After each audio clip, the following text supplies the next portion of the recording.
Today's message from Reverend Christian Sorensen was recorded October 16th, 2016, and it's titled, The Yellow Brick Road, subtitled, Oz is the Rising of the Divine Feminine Energy, and I Trust the Road to My Dreams. Come visit us at seasidecenter.org, and you can join us in Encinitas, California sometime, where we always have great music, a spirited message, and a joyful, loving, vibrant community that awaits you. Feel the joy, feel the peace, and the comfort of home, 'cause all are welcome here. Yes, all are welcome here.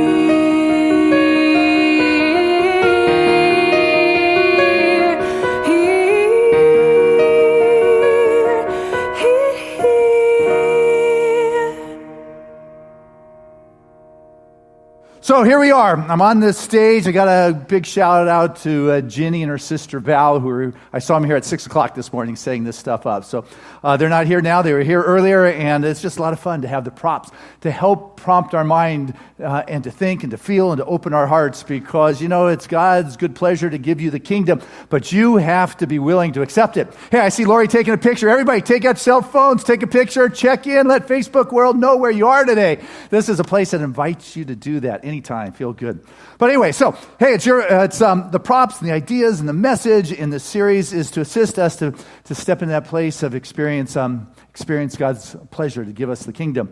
And so as we begin to embrace these different attributes of spirit and begin to open up to what is possible, what happens is the possible begins to be our reality. And so I'm using this theme of the Wizard of Oz as we go down this yellow brick road, this golden road of infinite possibilities. It became apparent to me that Oz is just part of our culture. I mean, can you ever remember a time when there was not Oz or the Scarecrow or the Wizard or Dorothy? I mean, it is, L. Frank Baum wrote the book and completed in December of 1889. It became a bridge from one century to another. There's been 5 generations that have been raised on this story. And so Oz is just a reality to us all. It is this mythical, mystical place that it just lives within a consciousness. And I saw this one car commercial, I think it was Jeep. It says, when you take enough people out to the middle of nowhere, it begins to feel like somewhere.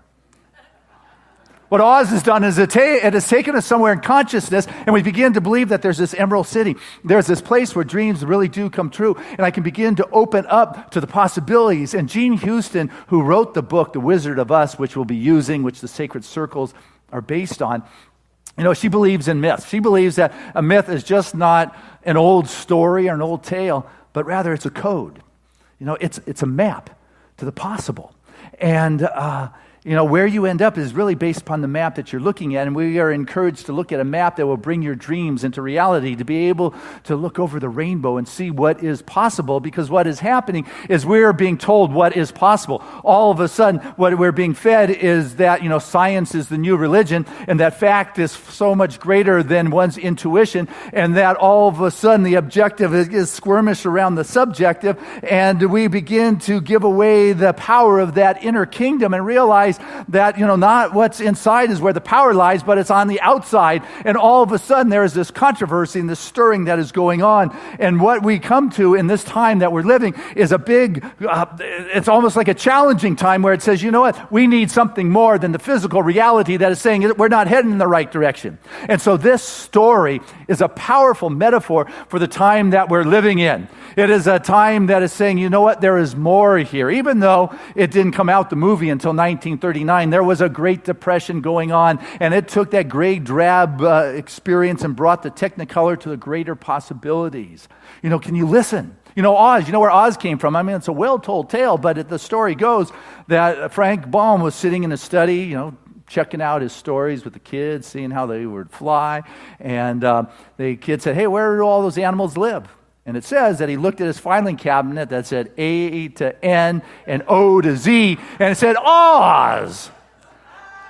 You don't get there with a rational mind. You get there with an intuitive sense. And so, in the 30s, Disney had just had the greatest blockbuster money-making film in the history when it came out in 1937 with Snow White. And so Louis Mayer of MGM, chief, executive there, said, you know what? We want a movie. But Disney wanted to do Oz. But MGM owned the rights. And so it's almost as if they forced MGM's hand to produce this movie before they were ready. And it turned out to be a phenomenal hit. They produced it for $2.7 million and only brought in about $3 million during the Depression or recession right then. But then it went on to be legendary. It has been seen by more people than any other film in the history of the planet. And it has been piped in or televised in more than 900 million homes around the globe. And I share all that because its mythical magnitude and proportion is significant for the time in which we live. See, what's different about this myth than most of the myths that we read, the King Arthurs or the Star Wars or the Lord of the Rings or any of the old ones, it is a very male-dominated story where you conquer and destroy. But the Wizard of Oz is the rising of the divine feminine. It is the rising of compassion and caring. Dorothy took the scarecrow down because of compassion. She helped the tin guy because of compassion.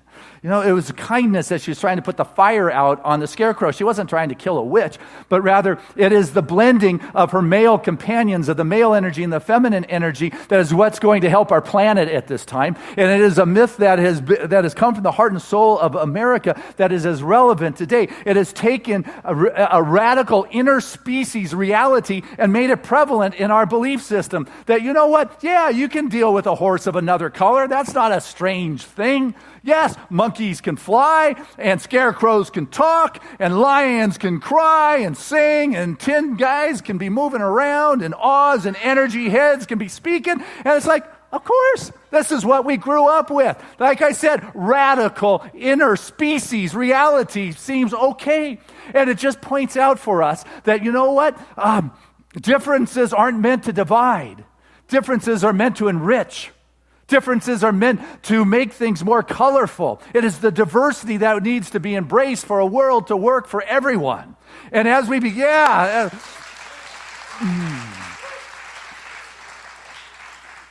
And so, Joseph Campbell, a mythologist of our era. I don't know if that's really a word, but it is now. But he brought forth in The Hero with 1,000 Faces that just the structure of all great stories that have decent endings, pleasant endings, which is basically, it doesn't matter if it came from word of mouth, whether it's oral tradition, whether it's written down, whether it's done in a movie or you read it. They basically have a structure that you got your hero. And she gets this grand summons. Okay, it's time to go out and slay the dragon or bring compassion to the world. And go, no, not me. It's usually refused, denied. Hey, I'm not the one. Forget it. I'm too busy right now. I'm not worthy. How can I possibly get over the rainbow? We start thinking in linear kind of thoughts. And when we're on this mythic journey, it is far beyond the linear. But if you're stuck in the scientific, rational kind of mind, you figure, I can't do it. I don't see the way, so I'm not going. Or I'm too busy, or I'm too tired, or I only get a week's vacation. How can I do it? Or whatever our reason is, we refuse the grand summons that says, head on down that yellow brick road. Go over that rainbow. We go, no. But then there's a shift that takes place and says, okay, I'm willing. And when that shift happens is when you find some of those allies on the journey in consciousness and partnership. Some unsuspecting individuals that are going to bring you a little more juice, a little more power. And then together you, or at least you, get to deal with the guardian of the threshold. That one that says, I don't think you're crossing this, little girl. Big guy, little guy, that's, But there's something inside of you that allows you to step into the dark forest, into the belly of the whale, There's something because of the companionship that you're willing to take that leap into the cave of the darkness of the unknown and begin to trust something that is inside of you, which then leads you to where the authors really like to go with all the adventures and the stories and the clashes and all the drama and all that crazy stuff. And when you get to the lowest of the low, when you're on your knees, when you're looking at death, when the whole world is caving in and there is nothing left in your power, all of a sudden you begin to find a presence, a divinity, God, Glinda, I don't care what you call that. There's something inside of you that personalizes and presents itself that becomes so real that you become one with. There's the unification of the self of that higher vibration, and all of a sudden there's something that is in you that is greater than what's out there. And you're able to face the darkest times in your life or in the world or on the planet.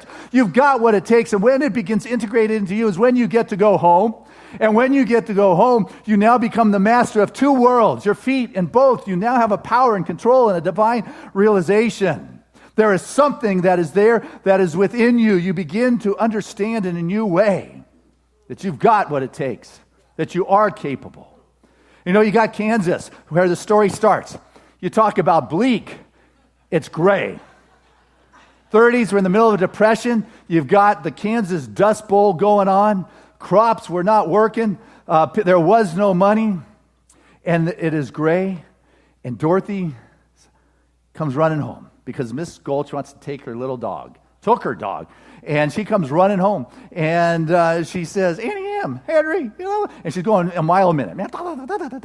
But these two parents, they're stuck in gray. You know, really the only life that they got going on is their young girl, you know. But they're caught up in their reality. That's what happens is we get caught up in our reality. This is the truth, our truth. It is great. But Frank Baum says, Annie M., the wind and the sun had taken the sparkle from her eyes and the red from her lips and her cheeks. She was gray. She was gaunt. She was thin. Henry no longer laughed or smiled. He too was gray. Like, yuck. And so here's their life force saying, hey guys, listen. Whoa. We're busy counting chickens here. In other words, we're too busy trying to make a living, worried about our finances. Shh. They didn't have time to listen to their child's concern. Blessed thing for the child is she had a little dog that was her life and her vitality. It was her energy. It was her juice. But I'll tell you what, when you're living in that gray area, well, you know, I share with you, I'm drinking tea these days. So the little tag I got from Good Earth this week, it said, a negative mind will not give you a positive life.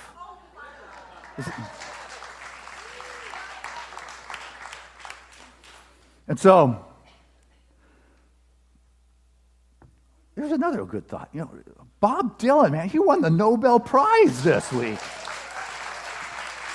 First time ever for a musician. And there's another guy we grew up with for his literature. But one of the things he said is that sometimes things you've got to realize mean what they mean, and other times that they don't mean what you think they mean. In other words, if you're thinking that the meaning of living in Kansas and Great Dust Bowl is where it's always got to be, you've got to realize it doesn't mean that. It means all of a sudden that is your thrust. A lot of times when you get rejected from a situation, Annie M. I'm not time for you. A rejection is your protection for your wonderful path that you've got to do, for your intelligence that wants to stir inside of you, and you are the one who's got to be willing to step out there and begin to look for a greater possibility. Because when you are on this path to prosperity, to experience a greater abundance in your life, I'll tell you two qualities that are quite prevalent.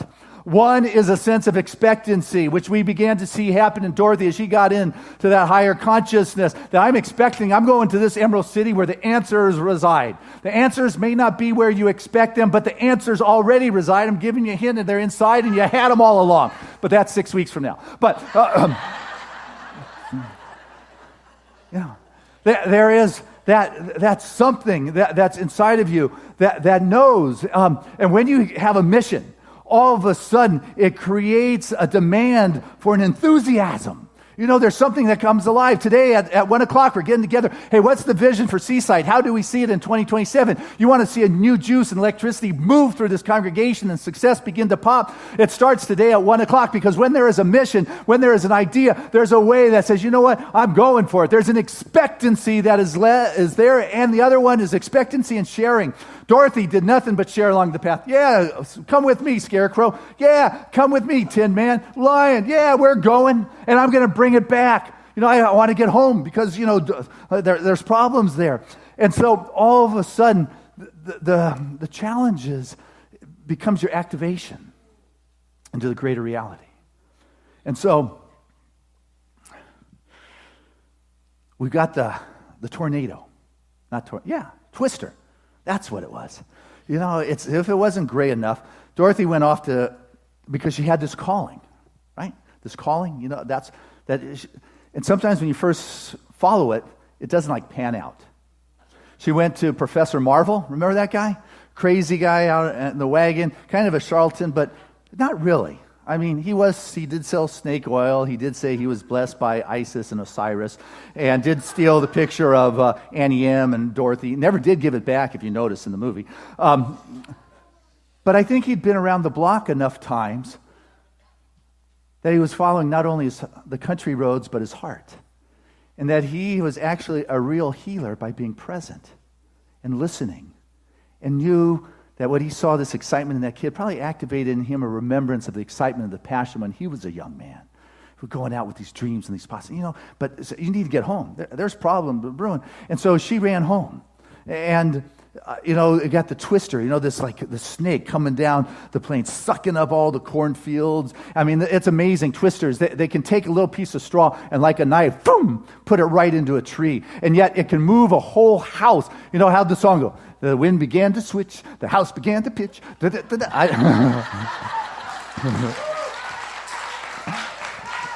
That's all I remembered from it. Anyway, but you can pick a house up or a cow and set it down in the middle of who knows where. Here's a... Woo!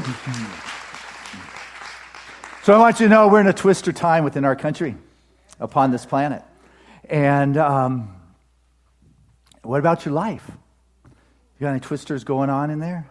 I mean, you don't have to share now. It's not class. But I want you to think about it. You got a twister going on with some medical condition or in relationships or finances. But I got to tell you what happened with Dorothy is what happens with all initiates into their journey is they are knocked into an altered state of awareness. She has been knocked into an altered state. The initiates have to go through a different state than what has got them stuck in their life. And the witch that appears before her, I just want to point out something that, she probably wasn't real happy with Henry and Annie M. Prior to that. I mean, maybe pissed off, little anger, trying to get her dog killed, having to live in a gray area. It could be called resentment. And so what, is happening is this witch is actually a projection of her shadow that's inside of her. Most people don't get that, but I'm filling you in on a new twist. But, really, what goes on the outside is a protection of the dark side of our being, and it's only as an initiate is able to look into their shadow, into their dark side, and able to confront, to understand, and to overcome that they begin to be free enough to walk again in this world where there is color and joy and light and love and freedom. Because prosperity, as I said with you, is about freedom to be able to do what you want to do when you want to do it, and the finances be able to do it in a body that is healthy enough to do that. That's what I want for you, but you've got to be willing to look at the twister and that dark shadow aspect of yourself that is keeping you from experiencing that fuller expression of your possibility. You've got to be willing to go to a new place. I mean, Dorothy thought about the rainbow. And the rainbow is mythical in the sense, doesn't it stir up good feelings? I mean, you look at a rainbow, don't you feel good? You got dreams, possibilities. Somewhere just over the rainbow, the pot of gold. Noah felt that if the rainbow showed, there would be a new beginning. The Iroquois believed that there would be new nations and ways of doing things when the rainbow showed. I mean, it just continues to be a metaphor. And so here Dorothy lands, the house in one piece, not realizing that she landed on someone. And she came out into Technicolor, into a new realm. And the iconic line, one of the top lines in movie history, she looks to Toto and says, I feel that we're not in Kansas anymore. Toto, I feel that we're not in Kansas anymore. I don't think it. I don't feel it. There's something else. I'm in a new state, a new altered state. I'm now available to something new. And out of the blue comes this orb. how do they know about orbs back in those days, before pictures? But, here comes this orb, and out of this orb comes this beautiful goddess. She wearing a necklace. You notice her necklace is a butterfly. Even then, they recognize the metamorphosis symbolism of a butterfly. And she asks, "Are you a good witch or a bad witch?" Dorothy says, "Well, I'm not a witch at all. Witches are wrinkled and ugly and just not pleasant, like the European witch. It wasn't until Snow White that she had nice-looking witches, But up into that point, and she said, I'm not a witch at all. Witches are ugly." To which he heard all this giggling in the background because the munchkins start laughing because, of course, Glinda says to her, "But I'm a witch," which shatters her concept. All of a sudden, her box, her paradigm has been obliterated because the witch doesn't look like I think a witch should be looking like. This world's not looking like my rational mind that science and intellect is telling me how I can operate. There's something different that is going on here. And I'm not quite sure what that is, but there's something. And Glinda kind of represents, at least for Jean Houston, is one's entelechy. And it's a word I hear Jean say every time she speaks because I think she's in love with that word. But it's a great word. The entelechy is that intelligence that is inside of you that knows your higher self. It's like the grand oak that's already aware in the acorn that is planted. You have inside of you that grand expression of your purpose, your mission, your intention in this world, just as Seaside has planted in the consciousness, the wonderful expression it is to be by 2027. It's already known. And so the Glinda, or that entelechy, assists one to get in touch with that. And it looks like, you got to go on a journey. You got to go, fight a few battles. You got to deal with a few things along the way. You may not enjoy them too much, but you got what it takes. See, up to this time, she didn't realize she had what it took because, Auntie Em and Henry didn't have the time of day for her. Miss Gulch was the dominating force. But all of a sudden, her house landed on the switch. And the Munchkin crew went into a spontaneous celebration because this goddess has just arrived. This person with magic and wonder and possibility, strength and courage and compassion is now walking among them. And it is probably the first time in Dorothy's life that she felt the power of her true self coming around. All of a sudden, there was something inside of her stirring. And as she began to question, what that is, the ruby slippers for me are just so symbolic because as the Wicked Witch went to get those slippers, they were zapped on her feet, and Glinda says, "You know what? You stay tight in those." And so Dorothy really didn't know what they were, but they knew they were special. They were magical. They were going to get her home.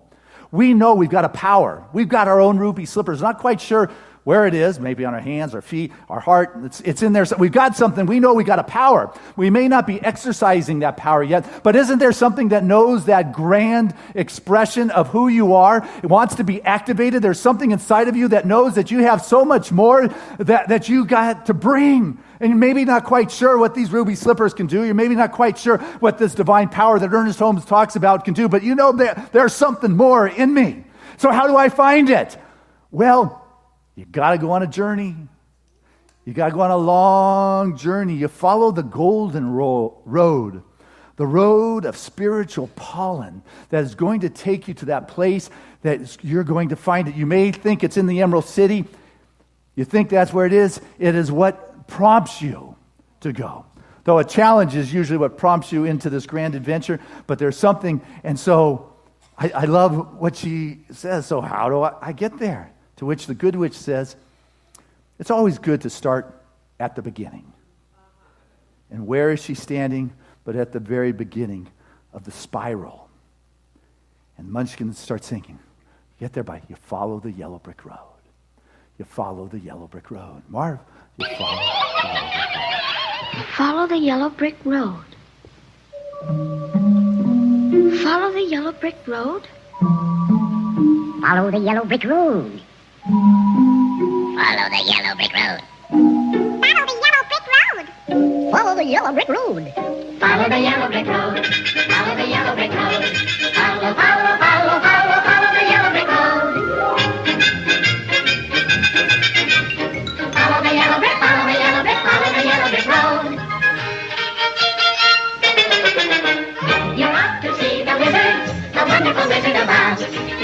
is a wizard of Wiz, if ever a Wiz there was. If ever a Wiz there was, the Wizard of Oz is one because of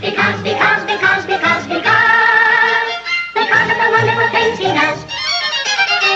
You're off to see the wizard, the wonderful Wizard of Oz. I look forward to the next 6 weeks on the Yellow Brick Road with you. I love you.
You cry for mercy and you long for grace.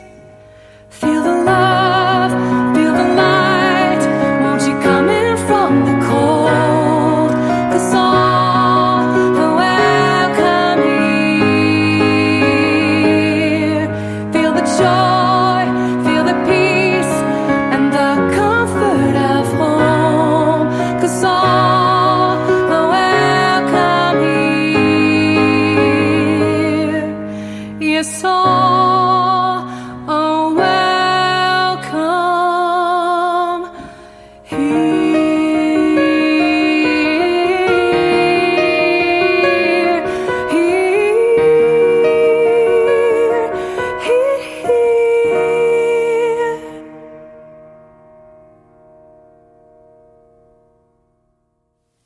Welcome Here, from the album Path of Light, was co-written by Peggy Lebo and Reverend Christian Sorensen. It's available at www.peggylebo.com.